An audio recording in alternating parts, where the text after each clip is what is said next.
ماہ رمضان مبارک کی بابرکت ساعتوں میں ملک و بیرون ملک عاشقان رسول کی دینی تحریک دعوت اسلامی کے تحت مختلف مقامات پر مدنی مراکز و مساجد میں تربیتی اعتکاف کی بہاریں ہیں۔ اسی سلسلے میں UK کے شہر برمنگھم کے علاقے اسٹریچفورڈ میں قائم مدنی مرکز فیضان مدینہ میں بھی عاشقان رسول اعتکاف کی سعادت پا رہے ہیں۔ اسی دوران عاشقان رسول نے اچھی نیتیں کرتے ہوئے امام شریف کے تاج بھی سجائے۔ عاشقان مصطفیٰ کی دعوت اسلامی دین ہے سب کو سکھاتی دعوت اسلامی، امت کی ہے خیر خواہی دعوت اسلامی، باعمل ہم کو ہے بناتی دعوت اسلامی،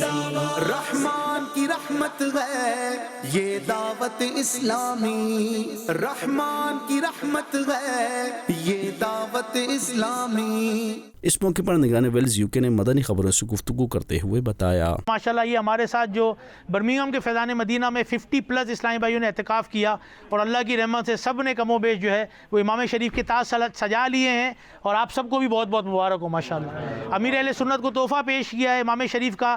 داڑھی رکھنے کا، اور ساتھ میں انشاءاللہ نمازوں کی پابندی کا۔ اللہ تعالیٰ امیر اہل سنت کو درازی عمر بالخیر عطا فرمائے، ان سب کے اعتکاف کو قبول فرمائے، اور جو اچھی نیتوں کے ساتھ ان سب نے امام شریف اور دعوت اسلامی کے دینی کام کرنے کی، نمازوں کی پابندی کی، داڑھی کی نیتیں کی ہیں، رب کریم ان سب کو استقامت عطا فرمائے اور یہ رمضان ہم سب کی مغفرت کا ذریعہ بنائے۔ دوسری جانب یورپی ملک اسپین کے شہر بارسلونا کے علاقے بادلونا کے مدنی مرکز فیضان مدینہ میں عاشقان رسول کو نماز کا عملی طریقہ سکھایا گیا اور نماز کے متعلق مختلف امور پر رہنمائی بھی دی گئی، جبکہ سنت بھرے بیان کا سلسلہ بھی ہوا۔ ناظرین، آپ بھی دعوت اسلامی کے دینی ماحول سے وابستہ ہو کر نیکی کی دعوت عام کیجیے اور اجر و ثواب کمائیے۔